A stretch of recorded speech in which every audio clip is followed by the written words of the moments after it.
vamos a darle la bienvenida a nuestro invitado del día. Se trata del señor Curis Enríquez Disla, director de la Dirección General de Riesgos Agropecuarios DIGERA. A propósito de que estaremos conversando del seguro agropecuario, su incidencia y los resultados de su aplicación ante el cambio climático. Un placer tenerle con nosotros. Bienvenido. Gracias por su recibimiento a su programa. Al contrario, gracias por estar con nosotros en este día de fiesta, que lo hicimos levantarse tempranito. Es bueno siempre de madrugar. Qué bueno, qué bueno. Cuéntanos un poco, ayúdenos a entender primero un poco cómo está funcionando el seguro agropecuario y cuál la acogida está teniendo. Muy bien, es bueno, gracias por la pregunta, porque así podemos edificar el país.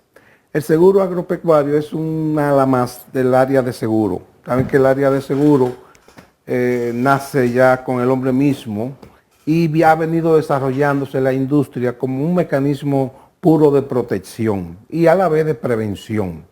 En el país se introdujo el seguro agropecuario en principio en la década de los 90, pero esa primera fase colapsó. Y luego en el 2000, en el gobierno de Hipólito Mejía, se volvió a restablecer el seguro agropecuario como una industria necesaria para sostener el desarrollo agrícola. ¿Pero lo ofrecen las aseguradoras privadas o se está ofreciendo desde el Estado? No, hasta ahora las aseguradoras privadas no han entrado al mercado del seguro agropecuario. ¿Pero pueden hacerlo? Pueden hacerlo, la ley se lo permite y lo faculta a que pertenezcan. Es asunto de oportunidad y mercado. Espero que ya un día... Riesgo. ¿No es rentable? Muy rentable el seguro agropecuario, a pesar de las inclemencias del tiempo y los impactos que tiene en la agricultura cualquier situación climática. Es rentable porque los fenómenos naturales, aunque ahora se ha dado con más frecuencia, no son tan frecuentes en el espacio, en el tiempo. Y puede ser que una producción agrícola puede ser afectada en una región, pero no en otra. O sea que el seguro, siempre y cuando se estudie y se normalice como debe ser y se administre como debe ser, es rentable, aunque no en gran escala, pero sí es rentable. Imagino que por zona sería más rentable, una zona sería más rentable que otra. Sí, porque se hacen los estudios actuariales por la zona. El estudio actuarial no es más que un estudio que determina cuál es la probabilidad de pérdida que yo tengo en esa zona o en ese bien asegurado y qué cantidad de prima yo debo captar para poder pagar los daños previstos ya en mi estudio que van a suceder en esa zona. ¿Y cómo está la carpeta de, por ejemplo, productores agropecuarios que han querido, obviamente, resguardar su negocio, vamos a decirlo así? Mira, en el país todavía no hay mucha cultura ni incidencia de seguro agropecuario. Es un trabajo que se está haciendo muy firmemente ahora en esta etapa.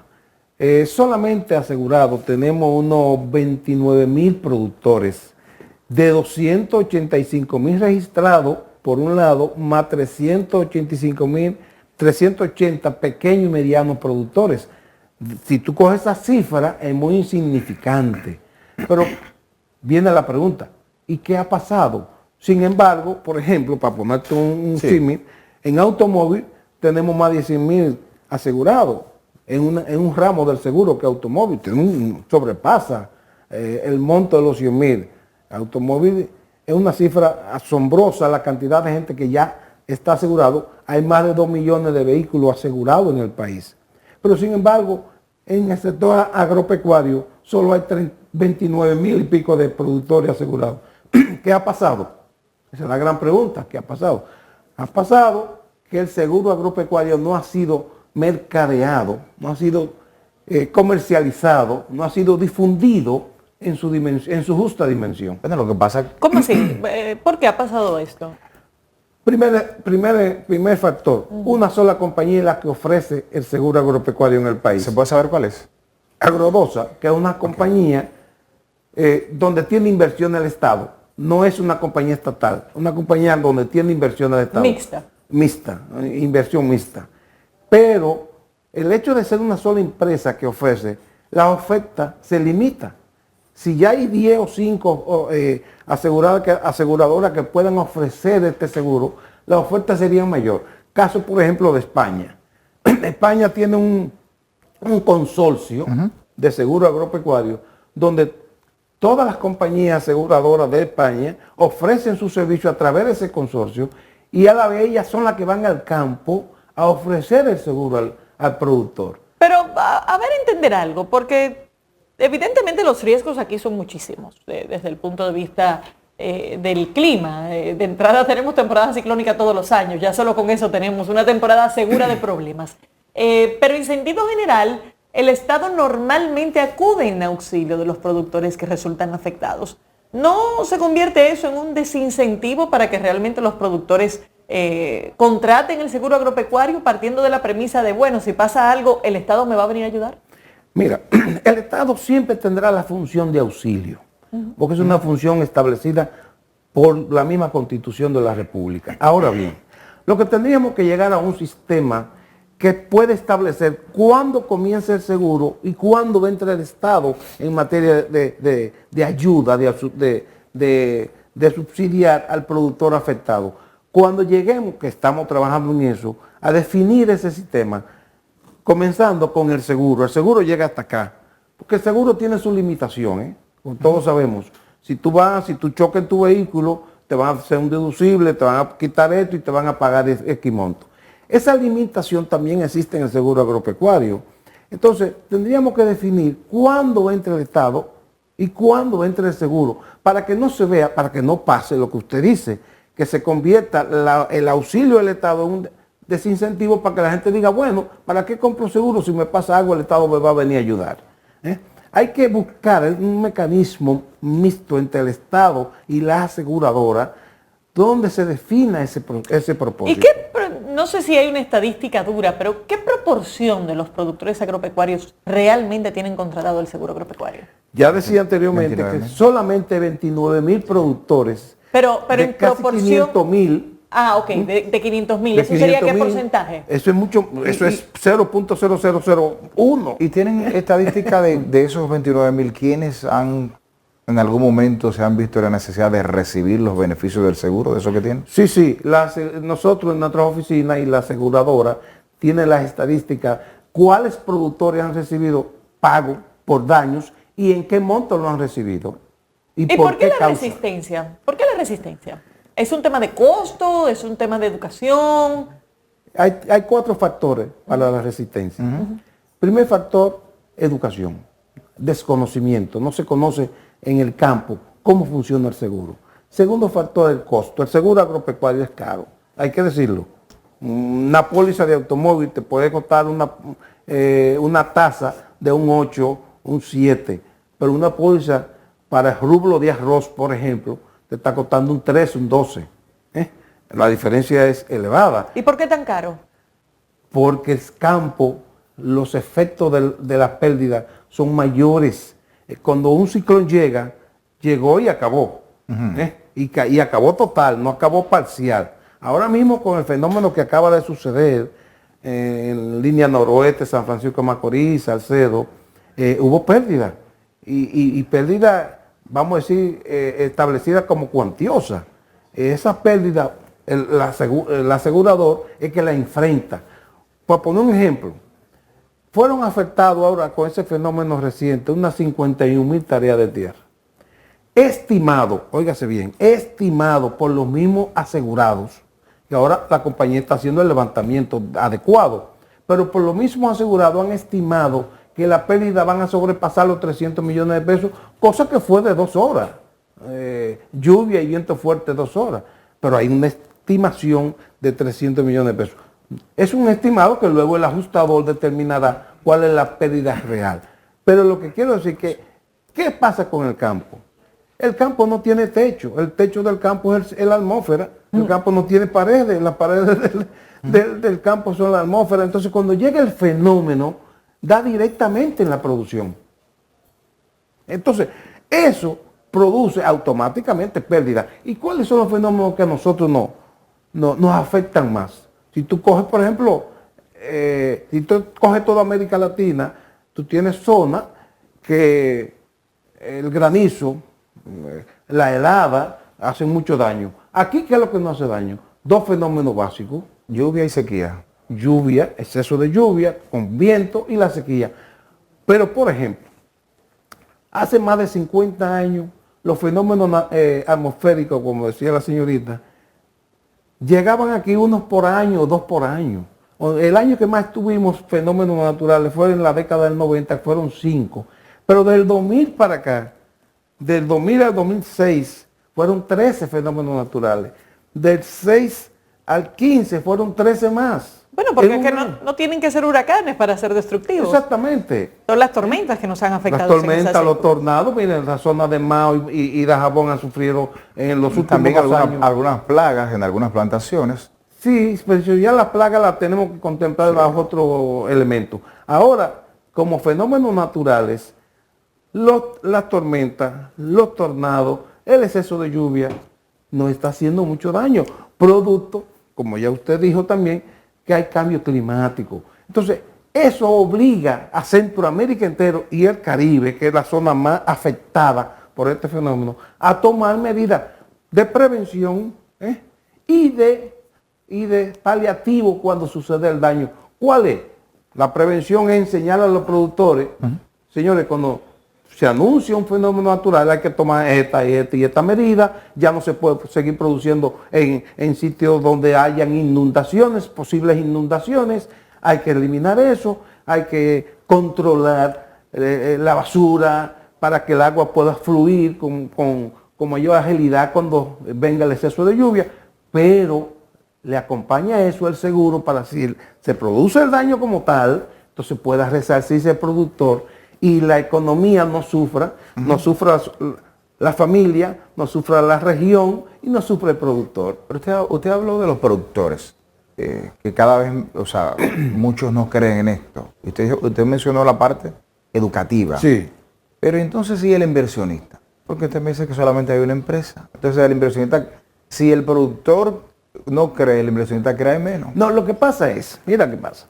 Lo que pasa es que el seguro agropecuario, por lo caro que es, siempre va a tener el eje, el puente del Estado, tiene que tenerlo. En todos los países donde existe el seguro agropecuario, siempre el Estado coincide en la estructuración del sistema con la empresa privada. Es una inversión mixta que se hace para protección del campo. Ahora bien, ¿qué pasa con la compañía aseguradora dominicana? En primer lugar, nunca han visto como un mercado apetecible el campo. Ahora ya lo comienzan a ver, lo comienzan a analizar. Segundo, necesitan la garantía de cómo se va a manejar el problema de la prima, del pago de la prima. En el país existe una ley que se pasó en el 2009, la ley 157, que establece que el Estado participa en el pago de la prima con un porcentaje que va desde un 25 a un 50%. O sea, si el productor te va a pagar 100,000 pesos en prima, un productor de banano, por ejemplo, el Estado puede pagar el 50% de esos 100,000 y el productor el otro 50%. Entonces, lo que estamos definiendo en el sector seguro es cómo se va a hacer ese subsidio que la ley lo establece como un mecanismo de protección a los productores. La empresa privada lo que está definiendo junto con el Estado cómo va a canalizarse ese subsidio. Para eso fue que se creó la DIJERA. La DIJERA se creó mediante esa ley para que fuera el mecanismo estructural administrativo que maneje esa mecánica. Ustedes son una dependencia del Ministerio de Agricultura. Sí. Es así. Entonces, me gustaría saber qué están haciendo ustedes entonces para cambiar todo esto en la República Dominicana, de que más personas, más productores crean en este proyecto y saquen su póliza. No, me alegro de esa pregunta. Mira, te voy a poner un número. En el 2000, la única compañía de seguro que vende seguro agropecuario, vendía 560 millones de pesos, 568 millones de pesos. Ya en el 2023, esa compañía pasó a 768 millones de pesos, con un aumento con los productores, porque en el 2000 apenas asegurábamos 13,000 productores, ahora ya estamos en 29,000. ¿Pero cómo fue? Perdón, pero es un aumento de 200 millones de pesos. No, me explico, en prima. En prima. ¿En 20 y tantos años? No, del 2000 a 2004. O sea, Del 2000 al 2004, al 2024. Sí. Ok. O sea que ahí hubo un aumento de 200 millones. Sí. Ok. O sea, ¿Y del 2004 hacia acá? del 2000, perdón, vuelvo y reitero la idea. Del 2020 Del 2020. al 2024, 4 años. 4 años, se creció la prima en 200 millones de pesos prácticamente. Ok. 100 y algo, casi 200. Eso significa que se ha hecho ¿qué trabajo? Primero, nosotros tenemos un plan de educación que se está visitando campo por campo, zona por zona, dando cursos sobre seguro, para que el productor agropecuario, micro y pequeño productor y gran productor, entienda cómo se maneja el seguro, qué es el seguro, cuáles son las herramientas que ellos tienen que usar para hacer un buen seguro. Porque el problema del seguro está cómo tú lo hagas, quién te oriente para hacerlo. Tú puedes tener un carro nuevo y hacer un seguro y cuando tú sufres daño no está cubierto porque no te hicieron una póliza en forma correcta. Y eso pasa en el sector agropecuario también. Entonces estamos educando a los productores con un plan de educación. Mensualmente se sale, hemos dado cursos, seminarios, charlas, conferencias. Anualmente celebramos el Congreso de Seguro Agropecuario, donde en ese tiempo nosotros invitamos charlistas internacionales, charlistas locales, y se invitan a los productores, y se les dan la conferencia, y se discuten los temas, y se analiza la situación. Por ejemplo, nosotros celebramos el Congreso de Seguro Acuícola, para estudiar cómo se tenía que hacer un seguro que tenía que ir a proteger la producción acuícola del país. Entonces, ahora mismo acabamos de salir de la Semana de Seguro Agropecuario. En esa semana participaron charlistas de Costa Rica, de Panamá, de México, dando conferencias y cursos. Y nosotros tenemos en La Tijera un equipo especializado para ir al campo a entrenar a los productores. Y desde el punto de vista de los costos que normalmente están arropando a los productores y de por sí les cuesta llegar a un ejercicio rentable en sentido general, para los pequeños productores, ¿realmente es viable contratar el seguro? Si tú me preguntas a mí como asegurador, te digo, no es que no sea viable. Te digo que sería... Financieramente solamente. Bueno. Del número de gasté y tengo este beneficio. Financieramente para ellos no es viable porque, claro, un pequeño productor de 30 tareas, de 50 tareas, le es muy costoso comprarse una póliza que le cuesta 150 mil pesos en prima. ¿Qué soluciones hemos buscado para eso?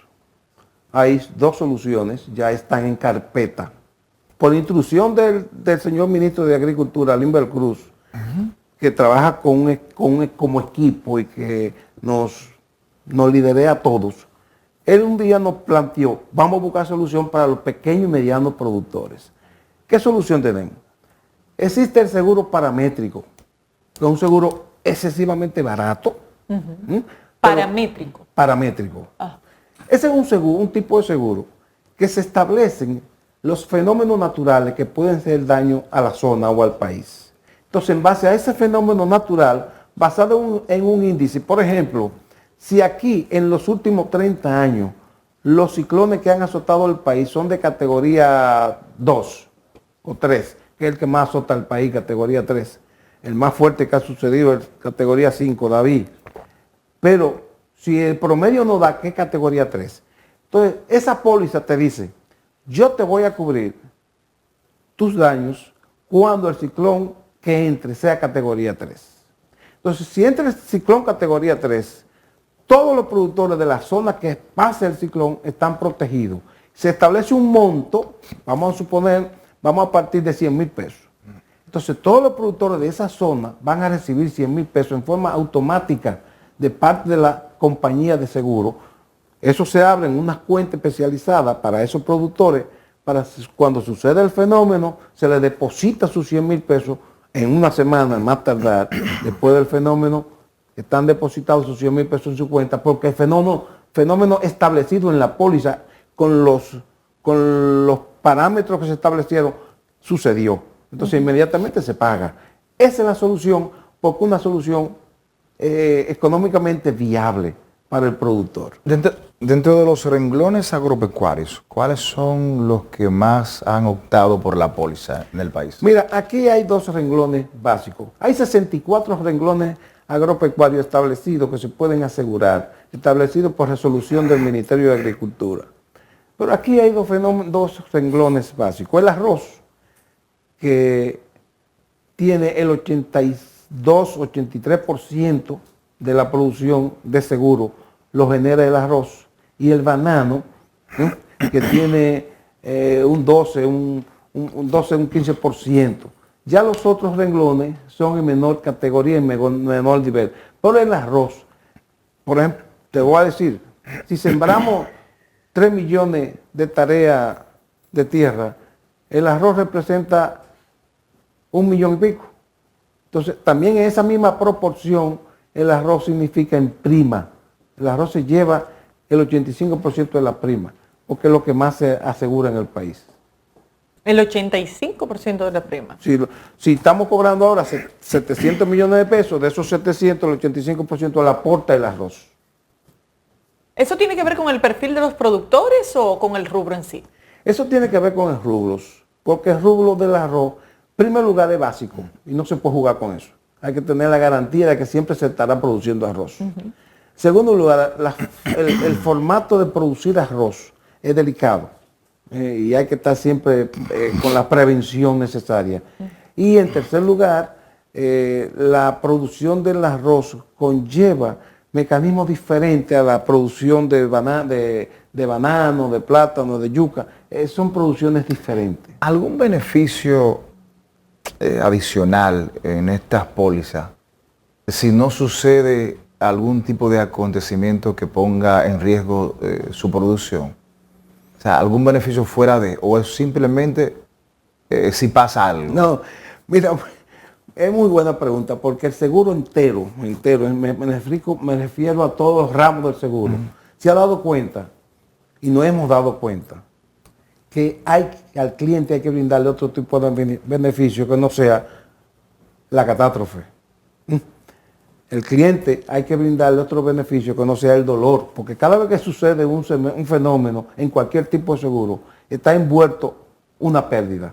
Entonces, si tú te has pasado 2 años, 3 años, 4 años pagando una póliza que no te ha pasado nada, ¿qué te va a dar la compañía? Bye bye nada más, hasta luego. No, el seguro está buscando ahora cómo brindar beneficios colaterales a sus clientes, a su clientela, para poder tenerlos siempre, para poder lograr que sean fieles a la compañía de seguro. Eso se está dando en todos los ramos. Ya tú ves, por ejemplo, de ahí nació que si se hiciera el servicio de servicio vial, cuando tú estás averiado en la carretera, que la compañía te asisten. De ahí nació que el servicio al hogar, cuando tú tienes problemas en tu casa de agua, de plomería, de lo que sea, las compañías te asisten. Entonces se está buscando el mecanismo. En materia agropecuaria, tenemos también que llegar a esos niveles. ¿Qué estamos haciendo? Bueno, vamos a buscar mecanismos de asesorar al cliente. ¿Cómo hoy se tiene que producir el plátano? Que no era como se producía ayer. ¿Cómo hoy se tiene que manejar el criterio de abono? Que no era como se producía ayer. Por ejemplo, nosotros estamos haciendo un programa de salud donde le estamos enseñando a los productores que si no manejan la parte de abono, la parte química, puede afectar, si no lo manejan como dice la técnica de salud, puede afectar su salud. Entonces le estamos llevando médicos que le enseñen ese manejo, que es un beneficio adicional. Señor Enríquez, si los televidentes que estén vinculados al sector agropecuario quieren mayor información sobre este tipo de seguro, ¿cómo se pueden poner en contacto con ustedes? Llamando a la Dirección General de Riesgo Agropecuario, al Departamento de Servicio al Productor, ahí van a encontrar asesoría, orientación, guía, visitas, si lo necesitan, estudio de sus condiciones, porque el seguro individualmente y grupal es diferente. Tú puedes tener una finca de arroz y usted puede tener también otra de arroz y las condiciones son diferentes. Entonces hay que estudiar las condiciones suyas y las condiciones suyas para poder recomendarle qué tipo de seguro que necesita, que no se vaya a convertir en pérdida mañana. Bueno, importante, ya lo saben, pueden comunicarse con la Dijera y ojalá, bueno, sigamos mejorando estas estadísticas en materia de seguro agropecuario. Mientras tanto, despedimos al señor Curis Enríquez Disla, director de la Dirección General de Riesgos Agropecuarios Dijera. Gracias por haber estado con nosotros.